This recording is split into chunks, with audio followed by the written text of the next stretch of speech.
Hello, good morning students. Today we are going to discuss about chapter 4 of history, tribals, the coups and the vision of the golden age. In this chapter we will discuss about the tribal groups and their works. In 1895 a man named Birsa was seen roaming the forest and villages of Chota Nagpur in Jharkhand. यहाँ पर बिरसा जो होता है एक tribal groups का आदमी होता है जिसके पास मिरेकल पावर होती है। लोग ऐसे सोचते हैं और उसके पास हर बीमारी का इलाज होता है, ऐसा लोग सोचते हैं और लोगों ने उसको फॉलोवर भी किया। तो 1895 के अंदर बिरसा नाम का एक जो आदमी होता है उसको घूमते हुए देखा गया है forest and villages of Chota Nagpur इन झारखंड। झारखंड में जो छोटा नागपुर जगह होती है उसके गाँव के अंदर, फॉरेस्ट के अंदर। People said he had miracle powers, he could cure all disease and multiply grains. लोगों ने ये बोला, लोग कहते हैं कि उसके पास मिरेकल पावर्स होती है, उसके पास सब बीमारियों का इलाज है, वो ग्रेन को मल्टीप्लाई कर सकता है, कि ग्रेन की छोटी सी ढेरी को वो बड़ा कर सकता है। इस तरह से लोग ऐसा मानते हैं। Birsa himself declare that God had appointed him to save his people from trouble. Birsa अपने आप डिक्लेयर करता था, खुद भी कहता था कि भगवान ने उनको उन लोगों के लिए भेजा है, उन लोगों के लिए अपॉइंट किया है जो मुसीबत में होते हैं और जो दिक्कूज के गुलाम होते हैं। Free them from the slavery of dikus. Soon thousands began following Birsa believing that he was Bhagwan and had come to solve all their problem. और इस तरह से जल्दी ही थाउजेंड्स ऑफ पीपल जो थे इसके फॉलोवर बन गए बिरसा के, और ये विश्वास करने लगे थे कि ये भगवान होता है और ये हमारी मुसीबतों को दूर करने के लिए आया है। Birsa was born in a family of Mundas, a tribal group that live in Chota Nagpur. Birsa जो था, जो मुंडा फैमिली होती है, एक ट्राइबल ग्रुप होता है, उसके अंदर उसका जन्म होता है छोटा नागपुर के अंदर। But his follower include other tribals of the region, लेकिन उसके जो फॉलोवर्स थे वो रीजन के दूसरे ट्राइबल ग्रुप्स भी होते हैं, जैसे कि संथाल और Oram. All of them in different waves were unhappy with the changes they were experiencing and the problems they were facing under British rule. ये जो थे, ये ब्रिटिश रूल के अंडर जब इनके चेंज हो रहे थे तो इनके जो एक्सपीरियंस थे, इनकी जो प्रॉब्लम्स थी जिसका ये फेस कर रहे थे, उससे ये अनहैप्पी होते थे। Their familiar waves of life seem to be disappearing, their livelihood were under threat and their religions appear to be in dangers. और इनके जो फैमिलियर वेव्स होते थे, इनकी जो वे ऑफ लाइफ होती थी वो धीरे धीरे चेंज हो रही थी, डिसअपियर हो रही थी इसकी वजह से। और उनके जो लाइवलीहुड्स होते थे, उनके जो जीने के जो साधन होते थे, जीने का जो तरीका होता था वो भी चेंज हो रहा था। और इनको अपना धर्म जो था वो खतरे में दिखाई दे रहा था। ये लोग ऐसा मानते थे कि ब्रिटिश रूल के अंडर इनको इस तरह की प्रॉब्लम्स हो रही है। What problems did Birsa set out to resolve. जो बिरसा था उसने किस तरह की प्रॉब्लम्स को रिजोल्व किया। Who were the outsiding been refer to as dikus. Dikus जो थे ये कौन थे, and how did they enslave the people of regions. और उन्होंने इन लोगों को किस तरह अपना गुलाम बनाया। What was happening to the tribal people under the British rule. और ट्राइबल जो पीपल थे उनके साथ क्या हो रहा था ब्रिटिश रूल के under. How did their life change, उनकी जो लाइफ थी कैसे चेंज हो गई। These are some of questions you will read about in the chapter. आप यहाँ इस चैप्टर के अंदर ऐसे क्वेश्चंस को जानेंगे जब आप चैप्टर को पढ़ेंगे। You have read about tribal societies last year. आपने पिछले साल जो ट्राइबल सोसाइटीज़ पढ़ी थी, जैसे कि अहोम थे, गोंड थे, इस तरह के जो ट्राइबल ग्रुप्स थे, तो हमने 7th क्लास में इसके बारे में थोड़ा सा पढ़ा था। आगे हम इनको जानेंगे। Most tribes had custom and rituals that were very different from those laid down by ब्राह्मण। इनके अपने कस्टम्स होते थे, अपने रिचुअल्स होते थे ट्राइबल ग्रुप के, वो जो ब्राह्मणों के द्वारा बनाए हुए होते हैं उनसे बिल्कुल अलग होते थे। These societies also did not have the sharp social division that were characteristic of caste societies. इनकी जो सोसाइटीज़ होती थी वो भी अलग होती थी, उनके अंदर सोशल डिवीज़न नहीं होते थे। मतलब जो कास्ट सिस्टम होता है वो इनके अंदर नहीं होते थे, इनके समाज में ऐसा नहीं होता था, सब बराबर होते थे। कास्ट सिस्टम जैसे कि SC BC जर्नल, तो ये सिस्टम उसके अंदर नहीं था ट्राइबल सोसाइटी के अंदर। All those who belong to the same tribes thought of themselves as sharing common ties of kinship. ये जो लोग होते थे जो एक दूसरे से जुड़े हुए होते थे, मतलब इनको ये था कि ये हमारा ग्रुप का होता है तो ये हमारा अपना सगा संबंधी होता है, जैसे कि हमारी फैमिली का ही एक मेंबर होता था, वो ऐसा सोचकर चलते थे। However, this did not mean that there were no social and economic differences within tribes. इसका ये मतलब नहीं है कि इनके अंदर जो सोशल और इकोनॉमिक डिफरेंस थे वो नहीं थे, वो भी इनके अंदर होते थे, जो सोशल और इकोनॉमिक डिफरेंस होते थे। How did tribal groups live? By 19th century, tribal people in different parts of India were involved in a variety of activities. 19th century के अंदर क्या होता है कि इंडिया के डिफरेंट पार्ट के अंदर जो ये ग्रुप होते थे इनमें अलग अलग तरह की एक्टिविटी इन्वॉल्व होती थी। यहाँ पर फर्स्ट एक्टिविटी होती है सम वर जूम कल्टीवेटर्स। कुछ लोग थे जो जूम कल्टीवेटर की तरह रहते थे। Some of them practise jhum cultivation, that is shifting cultivation. वो लोग शिफ्टिंग कल्टीवेशन करते थे कि फसल को अदल बदल कर बोते थे कि एक जगह पर एक फसल पैदा की, उसके बाद उस फसल को काटने के बाद वो दूसरी जगह चले जाते थे, फिर तीसरी जगह चले जाते, तो इस तरह से उनका प्रोसेस होता था, उसको शिफ्टिंग कल्टीवेशन बोला जाता है। This was done on small patches of land mostly in forest. ये लोग फॉरेस्ट के अंदर जो स्मॉल पैचेज होते थे लैंड के, उसके ऊपर ये खेती करते थे। The cultivator cut the tree top to allow sunlight to reach the ground and burn the vegetation on the land to clear it for cultivation. ये क्या करते थे कि जो ट्री टॉप्स होते थे, पेड़ों के जो ऊपर के जो भाग होते थे, उनको ये काट देते थे ताकि सन की जो लाइट होती है वो ग्राउंड तक पहुंच सके, और वहाँ पर जो वेजिटेशंस होती थी उसको ये लोग जला देते थे, लैंड को क्लियर करते थे खेती के लिए। They spread the ash from the firing which contain potash to fertile the soil. और ये जो जली हुई पेड़ों की या जली हुई घास की जो राख होती थी उसको ये फैला देते थे वहीं मिट्टी में, ताकि जो पोटास कंटेन होता है वो सोयल को मिल सके। इससे क्या होता है कि सोयल की जो फर्टिलिटी होती है वो बढ़ जाती है। They use the axe to cut trees and hoe to scratch the soil in order to prepare it for cultivation.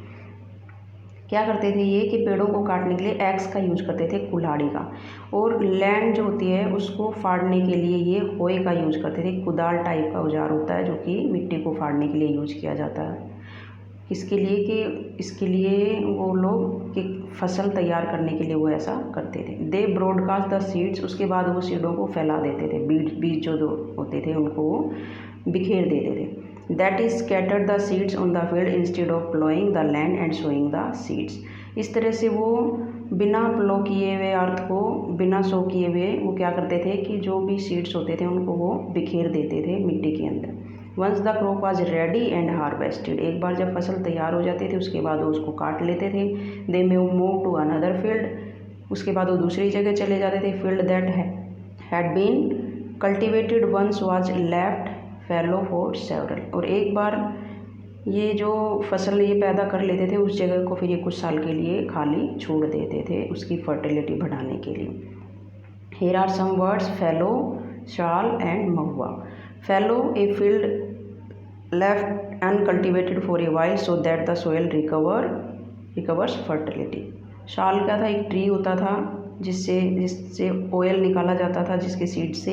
महुआ भी एक फ्लावर होता था और अल्कोहल बनाने में यूज किया जाता था। Shifting cultivators were found in the hilly and forested tract of north east and central Asia. जो शिफ्टिंग कल्टीवेटर्स होते थे वो सेंट्रल इंडिया और नॉर्थ ईस्ट के अंदर जो हिली और फॉरेस्टेड एरिया होते थे वहाँ वो पाए जाते थे। The lives of these tribal people depend on free movement within forest and on being able to use the land and forest for growing their crops. ये जो ट्राइबल ग्रुप्स होते थे ये फॉरेस्ट एरिया के अंदर free movement करते थे, मतलब बेरोक टोक ये कहीं भी आ जा सकते थे और कहीं भी अपनी फसल पैदा करते थे, उगाते थे फॉरेस्ट के अंदर। That is only way they could practice shifting cultivation, ये एक तरीका होता था उनका शिफ्टिंग कल्टीवेशन का। सम वर हंटर्स एंड गैदर्स, इनके अलावा कुछ हंटर्स भी होते थे, गैदरर्स भी होते थे जो कि शिकार का काम करते थे और इकट्ठा करने का काम करते थे। In many reasons tribal group live by hunting animals and gathering forest produce. यहाँ पर ज़्यादातर एरियाज़ के अंदर ट्राइबल ग्रुप्स जो रहते थे वो हंटिंग एनिमल्स का काम करते थे और गैदरिंग फॉरेस्ट प्रोड्यूस का काम करते थे कि फॉरेस्ट के अंदर जो इनको चीज़ें मिलती थी उनको ये इकट्ठा करते थे, जैसे कि वैक्स हो गया, आपका हनी हो गया, वुड्स होगी, तो इस तरह की चीज़ें ये इकट्ठा करते थे और उनको सोल्ड करते थे। They saw forest as essential for survive, इनको फॉरेस्ट जो था अपने जीवन के लिए ज़रूरी लगता था। The Khond were such a community living in the forest of Orissa. Khond यहाँ पर एक ट्राइबल ग्रुप होता है जो उड़ीसा के फॉरेस्ट में ये लोग रहते थे। They regularly went out on collecting hunts. ये डेली शिकार के लिए जाते थे इकट्ठे होकर टोलियां बनाकर। And then divide the meat amongst themself. और उसके बाद ये क्या करते थे, जो इनको मीट मिलता था उसको आपस में बांट लेते थे। They ate fruit and roots collected from the forest and cooked food with the oil they extracted from the seeds of sal and Mahua.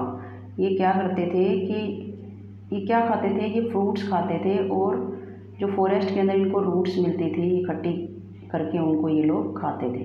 And cooked food, और खाना बनाने के लिए किसका यूज करते थे, साल और महुआ के जो सीड्स थे उनसे ऑयल निकाला जाता था और उससे ये खाना बनाते। They use many forest shrubs and herbs for medical purpose. ये मेडिसिनल पर्पज़ के लिए श्रब्स और हर्ब्स जो होते थे उनका यूज करते थे। ये देसी जड़ी बूटियों से इलाज करते थे। And sold forest produce in local market, और जो ये प्रोड्यूस इनको फॉरेस्ट प्रोड्यूस मिलता था उनको ये लोकल मार्केट के अंदर बेचते भी थे। The local weavers and leathers workers turn to the Khonds when they needed. जो लोकल वीवर्स और लेदरर थे, वीवर्स कपड़े बुनने का काम करते थे, लेदरर जो थे वो जूते बनाने का काम करते थे। उनके जो वर्कर्स थे वो टर्न टू द खोन, वो खोन के जो लोग थे उनके ऊपर डिपेंड थे। When they needed supplies of kusum, जब उनको ज़रूरत होती थी कुसुम और पलास के फूलों की सप्लाई के लिए तो ये उनको बोल देते थे। और कुसुम और जो पलास के जो फ्लावर्स थे उनको किस लिए यूज किया जाता था, कलर्स के लिए यूज किया जाता था, फॉर क्लॉथ एंड लेदर के लिए। So next is from where did these forest people get their supplies of rice and other greens. तो ये जो राइस और जो दूसरे अनाज थे उनकी सप्लाई कहाँ से होती थी इनके लिए। At times they exchange good, इस टाइम वो क्या करते थे कि चीज़ों को एक्सचेंज करते थे।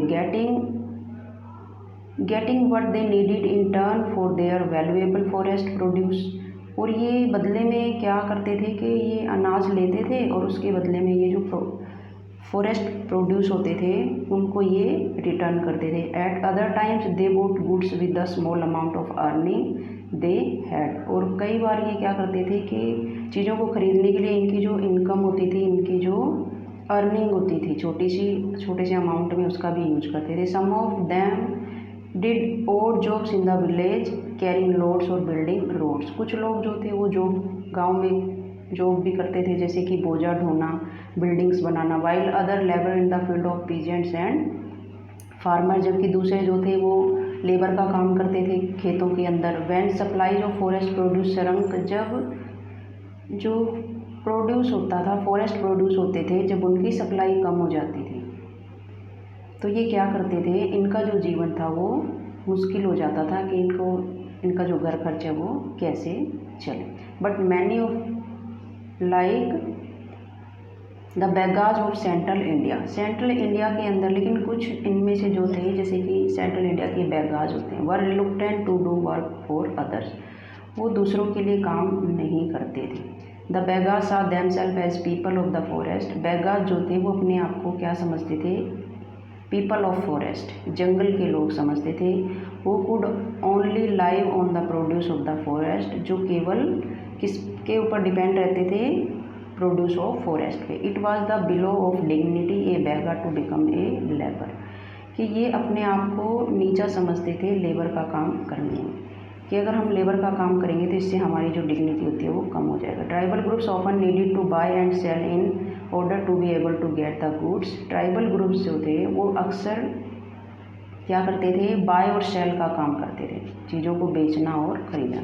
To get the goods that were not produced within the locality, this lead to their dependence on traders and money lenders। और इसके लिए वो किसके ऊपर डिपेंड थे, ट्रेडर्स और मनी लैंडर्स के ऊपर, कि traders come around with things, जो ट्रेडर्स थे वो आते थे चीज़ें लेकर फॉर सेल, बेचने के लिए, एंड सोल्ड द गुड्स, और चीज़ों को बेच देते थे एट हाई प्राइस, ऊंचे दामों पर। Money lenders give loan, money lenders जो थे इनको लोन देते थे, with which the tribal meet their cash needs, जब उनको कैश की ज़रूरत होती थी। Adding to what they earn but the interest charge on the loans was usually very high, लेकिन जो इंटरेस्ट चार्ज था लोन का वो बहुत ज़्यादा होता था। इससे क्या हो कि so far the tribal market and commerce often make डेब्ट एंड पावर्टी। तो ये जो इसकी वजह से क्या हुआ कि जो ट्राइबल ग्रुप थे उन मार्केट में और कॉमर्स के अंदर उनकी जो गरीबी और कर्ज जो था ये कारण बन गया था उनकी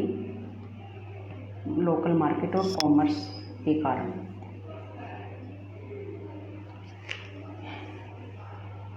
उन्होंने इसको गरीबी के अंदर धकेल दिया।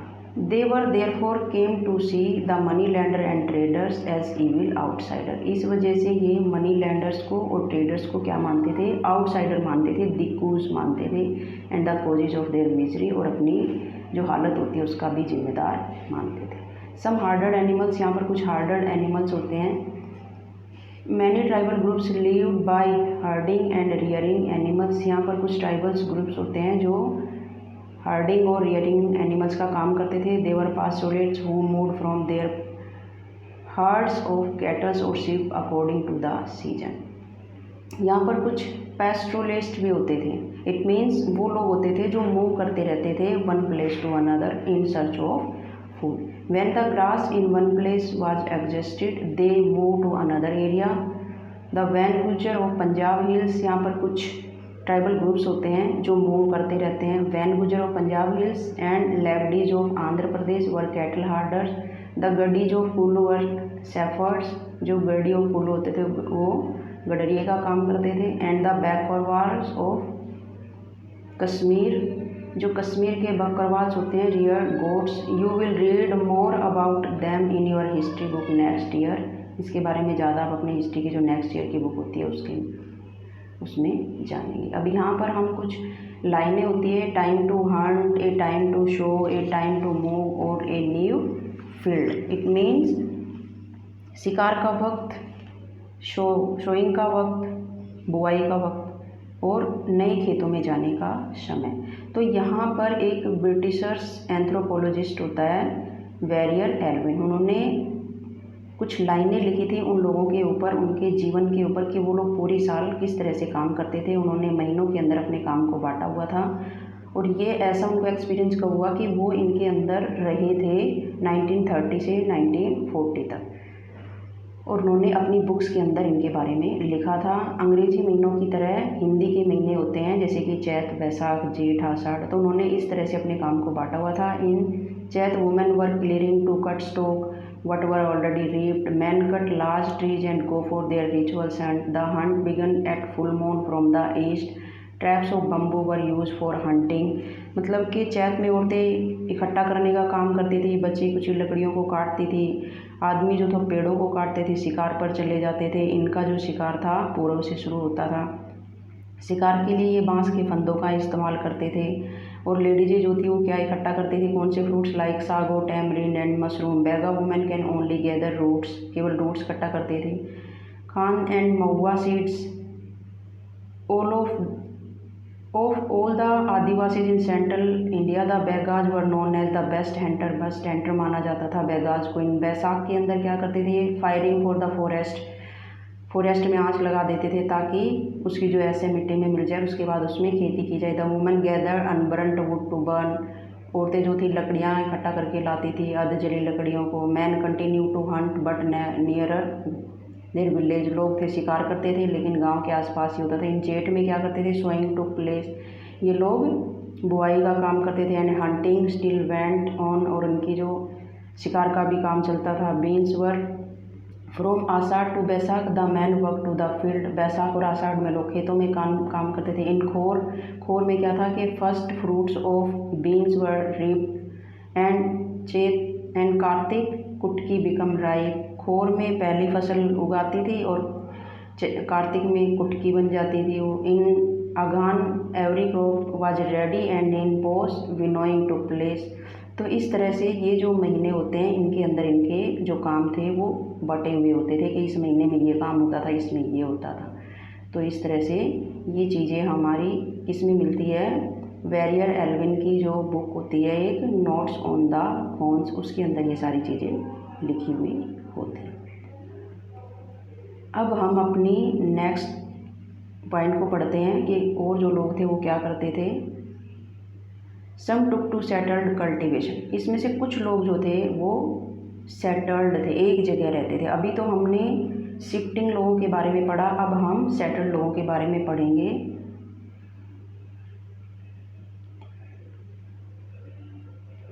Even before the 19th century many from within the tribal groups had begun settling down and cultivating their field in one place year after year।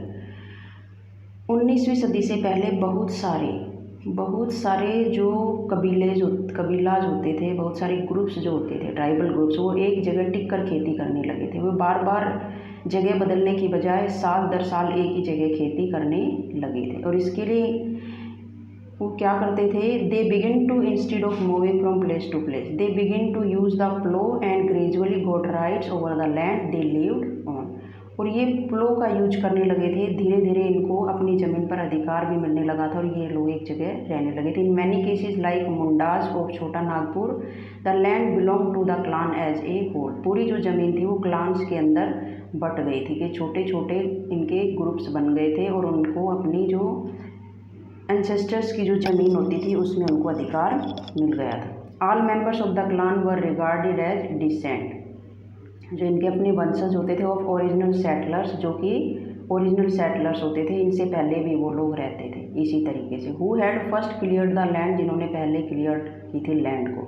Therefore all of them had rights on the land, हालांकि इनमें से इनको ज़मीन पर अधिकार मिल गया था। Very often some people within the clan acquire more power, और कुछ को इनके ऊपर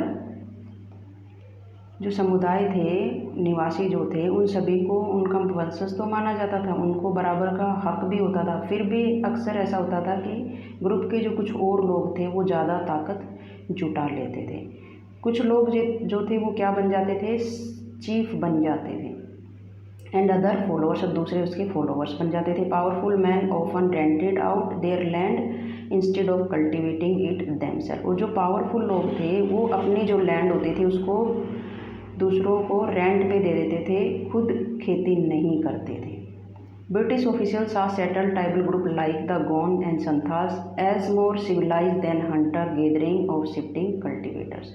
ब्रिटिशर्स जो थे वो ये समझते थे कि जो शिफ्टिंग कल्टिवेटर्स होते थे उनकी बजाय जो सेटल्ड लोग थे वो ज़्यादा सिविलाइज थे। Those who live in the forest were considered to be wild and savage, वो ऐसा मानते थे कि ये लोग जो फॉरेस्ट में रहते हैं ये ज़्यादा वाइल्ड और सीवेज होते हैं, बर्बर होते हैं।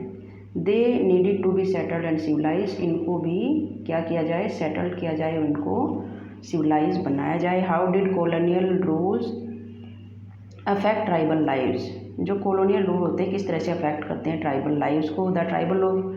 The lives of tribal groups change during British rule, let us see what these changes were. क्या चेंज होते हैं, what happen to tribal chief, tribal जो चीफ थे उनके साथ क्या हुआ। Before the arrival of British in many areas the tribal chief were important role, britisher से पहले इनका जो चीफ होते थे इनका इम्पोर्टेंट रोल होता था अपने एरियाज़ के अंदर। They enjoy a certain amount of economic power and had the right to administrate and control their territories. जैसे कि आप फिल्मों में देखते हो कि जो फिल्म दिखाई जाती है, जैसे डाकू टाइप के होते हैं जो कि फॉरेस्ट में रहते हैं या फिर हिली एरियाज़ के अंदर रहते हैं, उनमें एक चीफ होता है, एक सरदार होता है, उसकी सबसे ज़्यादा पावर होती है अपने ग्रुप के अंदर। ग्रुप के सारे लोग उसका बनाए हुए रूल्स को फॉलो करते हैं और उसी के अकॉर्डिंग चलते हैं। तो इस तरह की चीज़ें देखने को मिलती हैं। In some places they had their own policy and decide on local rules and land and forest management. Under British rule the function and power of the tribal chief change considerably. British rule के under इनके जो powers थे, इनके जो functions थे, उनमें change हो गया। They were allowed to keep their land titles over a cluster of village and rent out land. ये जो क्या करते थे कि ब्रिटिश के अधीन इनके जो काम थे वो बदल गए थे, पर कई कई गाँवों में ज़मीन का जो हक होता है, जो राइट्स होता है, इनको मिला रहा, लेकिन इनकी जो पावर्स थी वो क्या हो गई थी, वो छिन गई थी। They also had to pay tribute to but they lost much of their administrative power and were forced to follow laws made by British rule in India. They also had to pay tribute, क्यों इनको Britishers जो थे उनको tribute देना पड़ता था, नजराने देने पड़ते थे, कुछ देना पड़ता था। And discipline the tribal groups on behalf of the British, और ब्रिटिशर्स के बिहाफ पे बनाए हुए जो डिसिप्लिन्स होते थे, जो रूल्स होते थे, उनको फॉलो करना पड़ता था। They lost the authority they had earlier enjoy amongst their people and were unable to fulfil their traditional function. इन्होंने अपनी जो अथॉरिटी थी वो खो दी थी, इनके पास जो ताकत थी वो चली गई थी, अब वो उनके पास नहीं थी, और इनके जो ट्रेडिशन फंक्शंस होते थे उनको वो करने में ये क्या हो गए, लाचार हो गए थे। तो इस तरह से इस चैप्टर का हमारा यहीं तक ही डिस्कशन है। इसके बाद हम आगे के चैप्टर को अपनी अगली वीडियो के अंदर डिस्कस करेंगे।